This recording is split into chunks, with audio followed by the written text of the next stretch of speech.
Hi ஒருவன் எல்லோரும் எப்படி இருக்கீங்க? நல்லா இருப்பீங்கன்னு நினைக்கிறேன். ஒரு பக்கம் நீட் எக்ஸாமுக்கு எல்லோரும் போயிருக்காங்க, ஒரு பக்கம் 12th ரிசல்ட்டுக்கு எல்லோரும் வெயிட் பண்ணுறாங்க, ஒரு பக்கம் VIT எக்ஸாம் வந்து ரேங்க் வந்து வெளிவிட்டிருக்காங்க, அதாவது அதோட ரிசல்ட் வெளிவிட்டிருக்காங்க.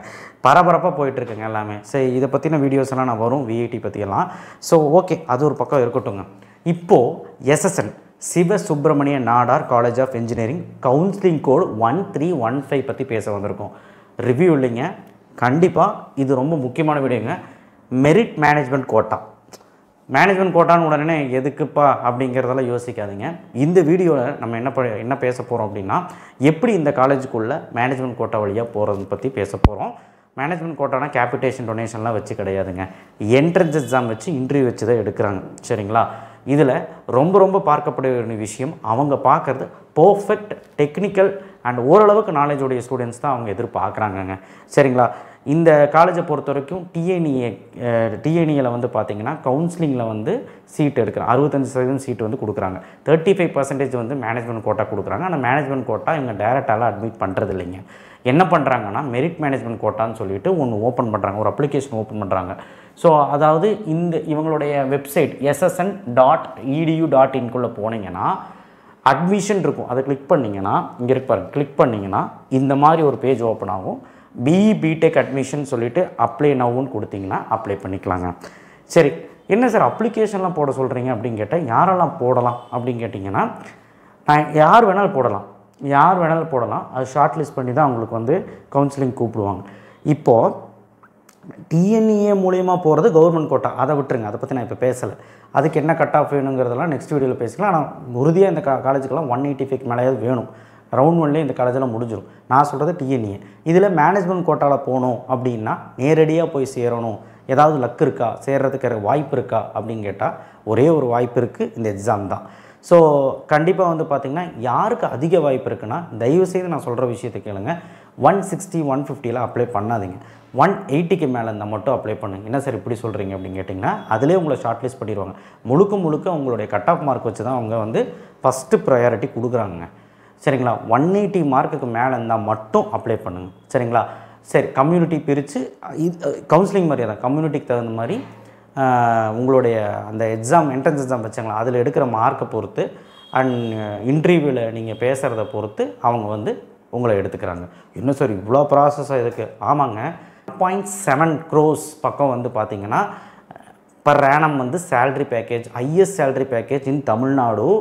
டீம்டு யூனிவர்சிட்டி கம்பேர் பண்ணும்போது அண்ணா யூனிவர்சிட்டி கீழே வரக்கூடிய இந்த காலேஜில் இவ்வளோ பெரிய சம்பளம். தமிழ்நாட்டிலே மிகப்பெரிய ஹை சேல்ரி பேக்கேஜ் கொடுக்குற வாங்கித்தர காலேஜ் இதுதான். சரிங்களா? ஸோ அதனால் இந்த காலேஜை மிஸ் பண்ணலாமா? பண்ணக்கூடாதுல்ல, அதுக்காக தான். தமிழ்நாட்டில் இவங்களுக்கு இருக்க பொசிஷன் வேறு. சரிங்களா? கிட்டத்தட்ட அண்ணா யூனிவர்சிட்டிக்கு அப்புறம் இவங்க தான் அப்படிங்கிற மாதிரி தான். PHG என்ன தான் கோயம்புத்தூரில் பெரிய காலேஜாக இருந்தாலும் சென்னையில் இவங்க தான். ஸோ அப்படிங்கிற மாதிரி ஒரு மிகப்பெரிய ஒரு கல்வி நிறுவனங்க. இவங்களுக்கு வந்து ஒரு டீம்டு யூனிவர்சிட்டி இருக்குது, சிவநாடார் யூனிவர்சிட்டி, அதுக்கு வேறு ப்ராசஸ். இது வந்து டிஎன்இஏ கீழே வர, அதாவது அண்ணா யூனிவர்சிட்டி கீழே வர காலேஜுங்க. இதுக்கு மேனேஜ்மெண்ட் கோட்டாக்குள்ளே இப்படி தான் போகணும். என்ன பண்ணணும் அப்படின்னா, நீங்கள் அப்ளை நவ் கிளிக் பண்ணுங்கள். அப்ளை நவ் கிளிக் பண்ணிங்கன்னா எப்படி ரெஜிஸ்டர் பண்ணணும்னு சொல்லிடுறேன். ஸோ இப்போது சொல்கிறேன், 180க்கு மேலே இருந்தால் மட்டும் அப்ளை பண்ணுங்கள். சரிங்களா? அட்லீஸ்ட் 175க்கு மேலே. ஓகே, எப்படி எடுப்பாங்கன்னா உங்கள் மார்க்கை பொறுத்துங்க. யார் அதிகமாக மார்க் எடுக்கிறாங்க அப்படின்னு ஒரு கேஸ் இருந்தாலும் உங்களுடைய அந்த என்ட்ரன்ஸ் எக்ஸாம் பர்ஃபார்மன்ஸ் வச்சு எடுப்பாங்க. பயப்படாதீங்க, அப்ளை பண்ணுங்கள். சரிங்களா? உங்களுடைய நேமு, இமெயில் அட்ரஸ்ஸு, உங்களுடைய மொபைல் ஃபோன் நம்பர், இருக்கிற மொபைல் ஃபோன் நம்பர், OTP வரும் அந்த மொபைல் நம்பருக்கு, அந்த OTP வெரிஃபை பண்ணிடுங்க. பாஸ்வேர்டு நீங்கள் ஒரு பாஸ்வேர்டு செட் பண்ணுங்கள். உங்கள் ஸ்டேட்டு, உங்கள் சிட்டி, சரி தமிழ்நாடு ஸ்டேட்டு இல்லைன்னா கோயம்புத்தூர், இது செலக்ட் ப்ரோக்ராம் BTechன்னு காட்டும். பண்ணிவிட்டு இந்த கேப்சாவை அடித்து இங்கே டிக் மார்க் கொடுத்துட்டிங்கன்னா ரெஜிஸ்டர் அப்படின்னு சொல்லிட்டு வந்துடுங்க. இந்த ரெஜிஸ்டர் பண்ணதுக்கப்புறம் என்ன ஆகும் அப்படின்னா, உங்களோட ஆத்தென்டிகேஷன் செக் பண்ணுறதுக்காக இமெயிலுக்கு உங்களோட இமெயில் கொடுத்தீங்களா, அதுக்கு வந்து SSN சொல்லிவிட்டு ஒரு இமெயில் வருங்க. அந்த இமெயிலில் போய் கிளிக் பண்ணிங்க அப்படின்னா அப்ளிகேஷன் பண்ணணும், அப்ளிகேஷன் ஃபார்ம் ஃபில் பண்ணுறதுக்கான வழி காட்டுங்க. அதில் வந்து பார்த்திங்கன்னா உங்களுக்கு என்னெல்லாம் பண்ண சொல்கிறாங்க அப்படிங்கிறது நான் சொல்கிறேன்.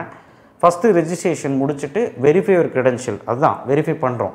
சரிங்களா? அப்புறம் டேட்டா ஷீட்டை ஃபில் பண்ணணும். டேட்டா ஷீட்டில் என்னெல்லாம் கேட்கும் அப்படின்னா, அப்ளிகேஷன் என்ன கேட்கணும், சாதாரணமாக JEEக்கு பண்ணுற மாதிரி நீட்டுக்கு பண்ணுற மாதிரி கஷ்டமெல்லாம் இருக்காது. சாதா அப்ளிகேஷன் ஃபில் பண்ணுறது, அப்பா பேர், அம்மா பேர், உங்கள் பேர், என்ன ஸ்டாண்டர்டு, என்ன அகாடமி, என்ன ஸ்கூல்லேருந்து வரீங்க, அண்ட் உங்கள் பெட் குரூப் என்ன, இந்த மாதிரி ஜென்ரல் உங்கள் பர்சனலோட விஷயங்கள் கேட்பாங்க. அடுத்து வந்து பார்த்திங்கன்னா உங்கள் ஸ்கூலிங்ஸ் பற்றி கேட்பாங்க. அப்புறம் 12th மார்க். அதனால தான் சொல்கிறேன், ரிசல்ட் வந்ததுக்கப்புறம் தான் இது அப்ளை பண்ண முடியும். 12th மார்க் வச்சு தான் அப்ளை பண்ண முடியும். அப்போ 12th மார்க்கெல்லாம் கேட்கும். அதுக்கப்புறம் எல்லாம் போக எல்லாம் முடிச்சுட்டு லாஸ்ட் அண்ட் ஃபைனலாக ஒரு 6 ஸ்டேஜ் இருக்கும். அதில் 2-3 ஸ்டேஜ் ஈஸியாகவே பண்ணிடலாம். பண்ணிவிட்டு லாஸ்ட்டு வந்து மேக் ஆன்லைன் பேமெண்ட் வந்து பண்ணணுங்க. பேமெண்ட் பண்ணதுக்கப்புறம் வந்து பார்த்திங்கன்னா அப்லோட் ரெக்யூட் டாக்குமெண்ட்ஸ். உங்களோட டாக்குமெண்ட் என்ன கேட்கும்? கம்யூனிட்டி சர்டிஃபிகேட் கேட்குங்க கண்டிப்பாக. என்ன டிஎன்ஏக்கு அப்ளை பண்ணுறீங்களோ அதுவும் 10th mark sheet, 12th mark sheet, 11th mark sheet, TC, இதுதான் மேண்டிட்டரி. மித்தபடி ஸ்காலர்ஷிப்பு அதெல்லாம் வந்து எதாவது இருந்தால் அவங்களுக்கு நீங்கள் டவுட் இருந்தால் கேட்டுக்கலாம். இன்கம் சர்டிஃபிகேட்டும் எதுக்கும் ரெடி பண்ணி வச்சுக்கோங்க. மித்தபடி வந்து கம்யூனிட்டி சர்டிஃபிகேட் மேண்டிட்டரியாக கேட்குறாங்க. அப்புறம் சப்மிட் கொடுத்துருங்க, அவ்வளோதான். நீங்கள் அப்ளை பண்ணி வச்சுக்கோங்க. அப்ளை பண்ணுறதுக்கு இப்போ ஒன்றும் அவசரம் கிடையாது. ரிசல்ட் வந்ததுக்கப்புறம் கூட பண்ணிக்கலாம். ஏன்னா லாஸ்ட் டேட் டு அப்ளை வந்து மே 31 11:59 PM நீங்கள் பண்ணிடணும். சரிங்களா?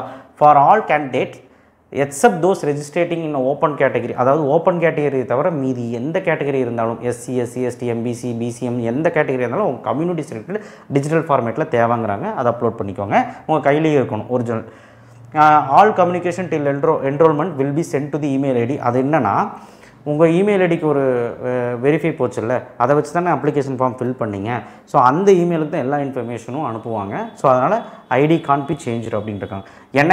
என்ஐஆர்ஐ, PIO, OCI candidates are also eligible to apply. என்ஐஆர்லாம் எல்லாருமே அப்ளை பண்ணிக்கலாம் அப்படிங்கிறாங்க. என்ஆர்ஐ எல்லாம். சரிங்களா? மல்டிபிள் என்ட்ரிஸ் இருக்குது. ஒரு ஸ்டூடெண்ட்டுக்கு ஒரு அப்ளிகேஷன் தான். மல்டிபிள் என்ட்ரிஸ் பண்ணக்கூடாது, அக்செப்ட் பண்ணிக்காது. Every mandatory field is mark. Star பண்ணியிருக்கோம், அப்ளிகேஷன் ஃபார்ம் ஃபில் பண்ணி ரெட் கலரில் ஸ்டார் பண்ணியிருக்கோம். அந்த ஸ்டார் பண்ணியிருக்கிறத மேண்டேரியாக நீங்கள் ஃபில் பண்ணி தான் ஆகணுங்கிறாங்க. டேட்டா ஷீட்டை கம்ப்ளீட் பண்ணுங்கிறாங்க. சரிங்களா? ஸோ எனி கொரிஸ் இவங்களுடைய காண்டாக்ட் நம்பர் கொடுத்துருக்காங்க. இவங்களோட இமெயில் ஐடி எல்லாமே கொடுத்துருக்காங்க. நீங்கள் காண்டாக்ட் பண்ணி கேட்டுக்கலாம். ஸோ இப்போ தான் இங்கே நான் காட்டுறேன் பாருங்கள், 96% ஆஃப் பிளேஸ்மெண்ட் தந்திருக்காங்க 2025. 350 பக்கம் எம்ப்ளாய்மெண்ட் பார்ட்னர்ஸ். சரிங்களா? 1.17 crores per annum highest salary package. சரிங்களா?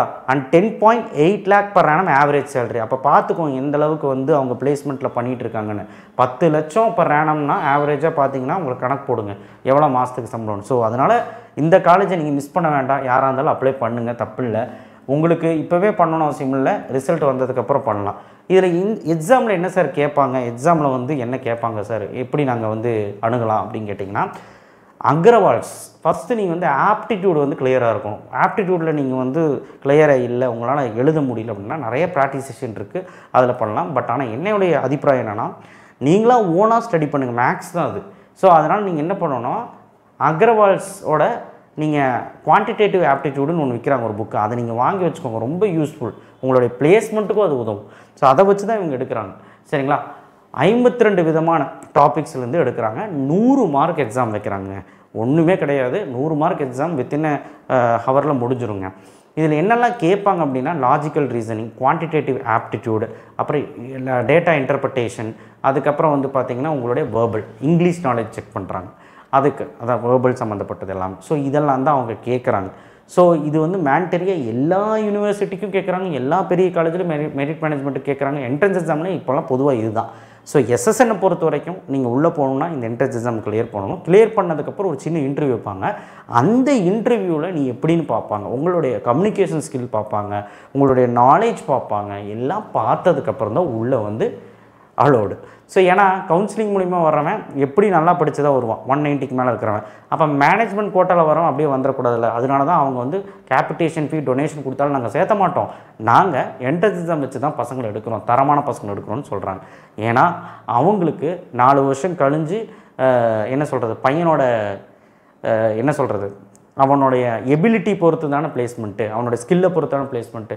நல்ல ஸ்கில்லுடையவன் தான் கண்டிப்பாக 4 வருஷம் கழிஞ்சு பிளேஸ் ஆகும்னு அவங்களுக்கே தெரியும். அதனால தான் அவங்க அப்படி செலக்ட் பண்ணுறாங்க. இன்றைக்கி எல்லாமே அப்படி தாங்க. ஸோ அதனால் எஸ்எஸ்என்னை பொறுத்த வரைக்கும் இதுதான் க்ரைட்டீரியா. ஓகேவா? அப்ளிகேஷன் போடுறதுக்கு ஒன்றும் நீங்கள் வந்து அவ்வளோ பேமெண்ட்லாம் ஆகாதுங்க. ஸோ அதனால் நீங்கள் வந்து போட்டுருங்க. ஓகேவா? கிட்டத்தட்ட வந்து பார்த்திங்கன்னா என்ஆர்எஃப் ரேங்கிங், நேக்கில் A++, NBA அக்ரிடேஷன், என்ஆர்எஃப்லாம் வந்து பார்த்திங்கன்னா அவங்க கிட்டத்தட்ட இந்தியா ஃபுல்லாக சேர்த்து 46வது இடத்துல இருக்காங்க. ஸோ அதனால் இந்த காலேஜை மிஸ் பண்ணிடுறாங்க. தேங்க்யூ. ஷேர் பண்ணுங்கள், சப்ஸ்கிரைப் பண்ணுங்கள், மறக்காமல் பெல் ஐக்கானை ப்ரெஸ் பண்ணுங்கள். ஸோ அப்ளை பண்ணுங்கள். தேங்க்யூ.